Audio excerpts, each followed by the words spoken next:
Well, D23 happened, which means there's trailers for me to look at. So why don't we start with the latest for Avengers Doomsday? Officially not a trailer, officially a, what is it, special look. So, yeah. We'll see. Hopefully they finally try and sell Doom as a character in this one, because I'm still waiting, but let's see. Victor was always the smartest guy in every room. Okay. He used to be different.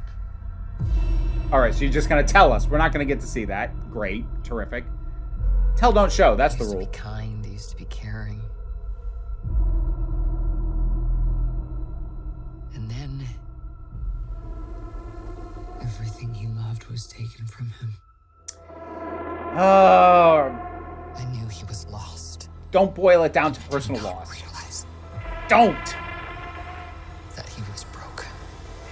Oh, I hate that language.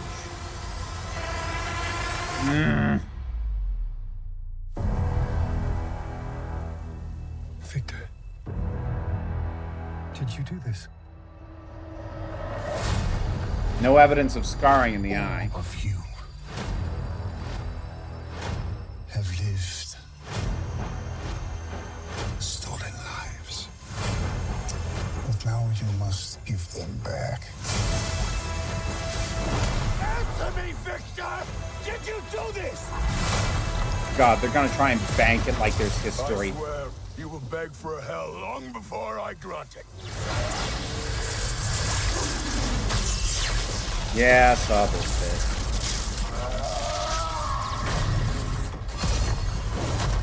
Hell answers to me. For I am Doom. Okay.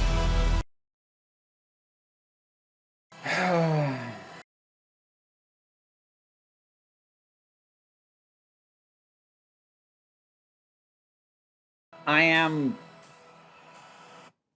am almost definitely gonna have to mute like the last bit of that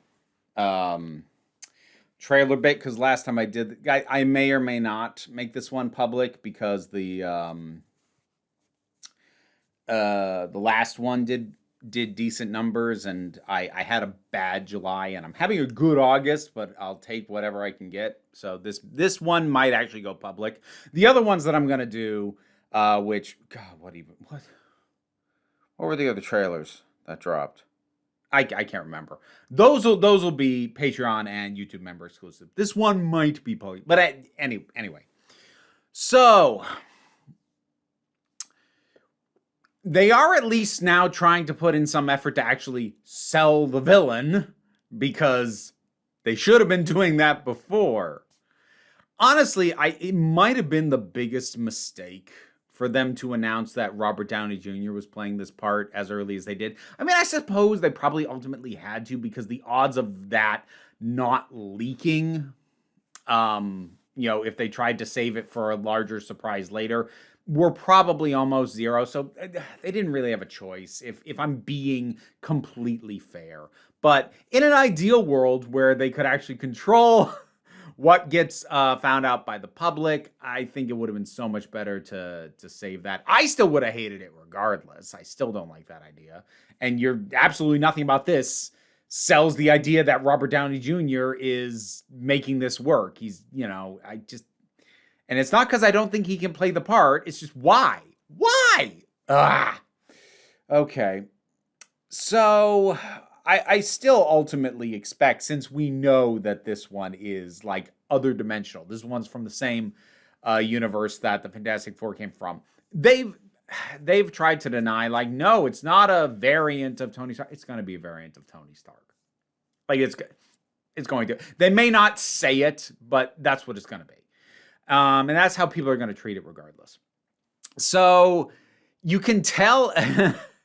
I feel like you can tell from the construction of this special look, they know they've messed up because they have not sold this character at all. And so now they have all these lines of other characters selling him. You have Sue Storm trying to sell him. You have Mr. Fantastic trying to sell him. You just repeat the Thor beat that we've seen, but just extend it a little longer to have that try and sell him more as the physical threat, which I also don't love. Again, Doom is powerful. Do not get me wrong. He mixes science with sorcery and comes up with some nasty stuff. But in my opinion, a couple of specific storylines accepted, like, God, Emperor, Doom and all that kind of stuff accepted, he should not just be standing there and deflecting a weapon from Thor. He should be letting Thor destroy a Doombot so that he's off somewhere else doing, horrible, nefarious stuff. Like, Doom is powerful and he is a physical danger, but he's also clever. That's a big part of his deal, is that he is manipulative and sneaky and obfuscating his actual plan half the time, until he loudly announces it to the world because he can't stop himself because he's a comic book villain. But this seems to be going all in on the he's so powerful in the power scaling sense, which is the most boring way to make Doom powerful as far as I'm concerned. And you can tell that they're trying to insert history that's not there, especially having Sue and Reed talk about this and Reed delivering this line like he's all betrayed. Did you do this, Victor? I'm like, okay, there's no weight behind that. I don't care what history you tell me these characters have had. I haven't seen it. And under other circumstances, that might not normally be a criticism. There's plenty of movies out there where you have two characters with a long implied history together clashing, and the performances will sell the idea that they had a history. I don't think that washes as well with a franchise this expansive and expensive, with this many entries in it. I don't think it flies, because you have created this cinematic universe in which I don't think it's unreasonable that you would actually show us some of this stuff before just trying to bank on it. If this was a truly standalone movie, and I don't mean standalone and you don't have to have watched every other Avengers, but I mean in terms of the dynamic, two old friends clashing, you can do that in a standalone movie because you literally only have your 2-hour runtime or whatever. You're going to have to imply a lot of history and trust on the actors to sell it. I don't think I can grant the same grace to the damn MCU, because the MCU has the time and the number of entries and the internal narrative mechanisms to actually address that stuff. And it's just not. And ultimately, I know the real reason why not. They would have had to probably pay Robert Downey Jr. another $90 million to get him to agree to more than one damn movie, which is why this thing's going to be 3.5 hours long. I'm not sold, frankly. What I will say about Sue's lines, and especially Reed's, the actors are giving their damnedest. And also for Thor.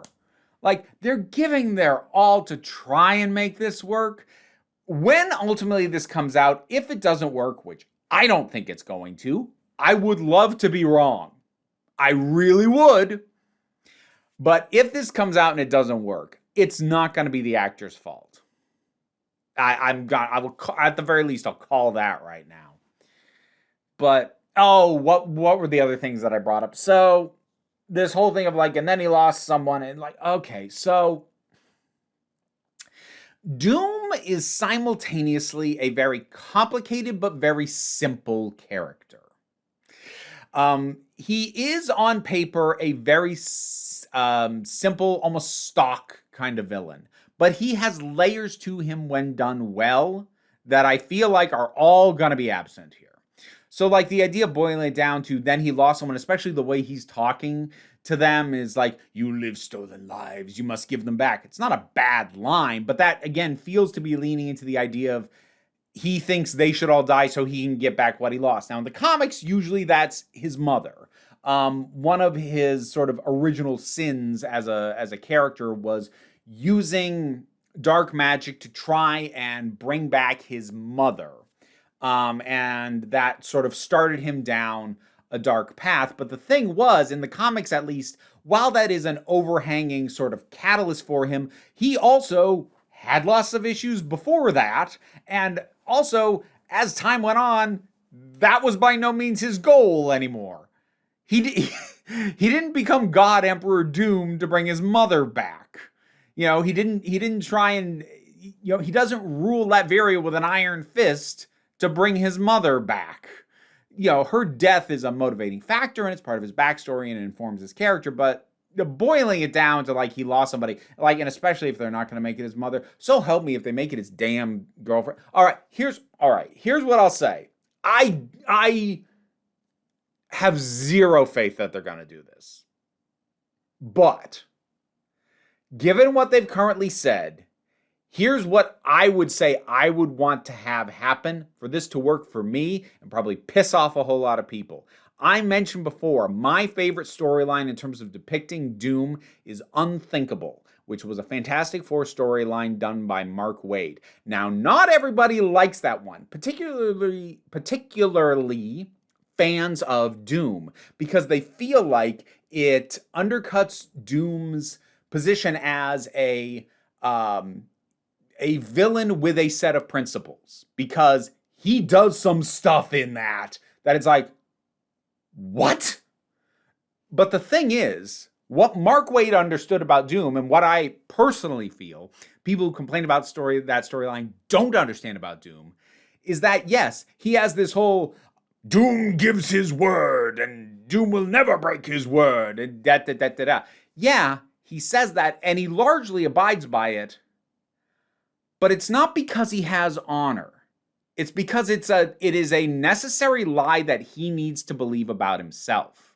And the funny thing about when you lie to yourself about something, about who you are, you will find excuses and reasons to rationalize setting those principles aside, which is what he does in that story. And I love it. So to bring it all back together, what would work for me is if it turns out that the loss he suffered wasn't the loss of his mother, but was instead what happened in Unthinkable, which was something that, yes, hurt him to do, but also was something he chose and he instigated, and then he decides that with the newfound power that granted him, he's going to take it out on everybody else for the pain he feels for the thing he did. That is a take on Doom that I could get behind. I do not expect that to be the case at all. I'm not going into further details because I actually encourage people to read Unthinkable. I think it's really, really good. But if you've read it, you know what I'm talking about. Anyways, the other line that I was like, ugh, was Sue's line. That's when I knew he was broken. Can we remove the term broken as a descriptor for characters? I'm not saying the concept of a character breaking needs to go away. And especially as a threat, Bane's "I will break you," that still works like hell. But when we're talking broken, especially when we're talking like something inside broke, like his spirit broke, his mind broke. Broken feels like such a reductive thing. Because again, it feels like in some ways it removes the agency of the person. To say that Doom suffered a loss and then he was broken implies it's not his fault. It is. And this isn't just a thing for any villain. For Doom specifically, Victor Von Doom specifically, it has to be his choice. It has to be his fault. Do not give him a way out to be like, he had no choice but to become this. He was just broken. No! He's a monster by choice. That's part of why he's amazing as a villain. I just have so little confidence that this movie agrees with me about what makes Doom a really good villain. And even if it does, I still don't have the confidence that it's going to have the space to pull off what it needs to pull off to try and deliver this in a single movie. I just don't. I will probably still watch it. I have said that because I'm trying to keep an ear to the ground. I am half expecting us to find out that there's a bunch of AI generated imagery, and there's already been a thing with a poster that looked like it might have been AI generated. I can't remember if Marvel denied that. I don't know if they ever fessed up on it, but I think they continued to deny that. But I've got my eye on this. If it turns out there's AI generated imagery in the finished product in the movie, I'm not going to see it in theaters. I'm going to make that pledge right now. I'm not saying I'm not going to see it never, but I'm not going to see it in theaters. Like I will not contribute to that scourge any more than the absolute bare minimum. And like I said, I'm curious enough about it that even if I find out it's a disaster, I'll probably want to see the mess for myself at some point. But assuming that something like that doesn't come out prior to its release, I will end up seeing this. I doubt I like it, but don't take that as me going in looking for things to hate. There have been multiple things in the past where I fully expected to hate a thing and ended up really liking it. The two big examples that come to mind, The Batman, the Robert Pattinson one, I thought I was going to hate it. I thought I was going to despise that movie. I like that movie a lot. I actually go back and forth on whether or not I think it's better than The Dark Knight, but I will definitely take it over Batman Begins or Dark Knight Rises any freaking day. For sure. And then the other one was the Doctor Who 60th anniversary specials. I said years ago, it's a terrible idea to bring back previous actors who played the Doctor to play the Doctor again. And while I still think philosophically that was a bad idea, and it might in the long term still do more damage than it's worth, the actual stories we got out of that and the actual arc we had for the 14th Doctor, I love. I am not as closed-minded as I might come across. I am open to being turned around. I am open to getting into the theater, sitting down, and having the experience of watching it and go, oh my gosh, they actually pulled that off. I can't believe it. I would love to be able to say that. I don't think that's going to happen, but we'll see. Doomsday Special Look. What did you think about this one? Whatever your thoughts are, let me know in the comments and such. And yeah, if I'm able to put this one public, consider supporting me on Patreon and or as a YouTube member to see the other ones I'm going to do. What was the other one? I don't know. You'll find out. See you later.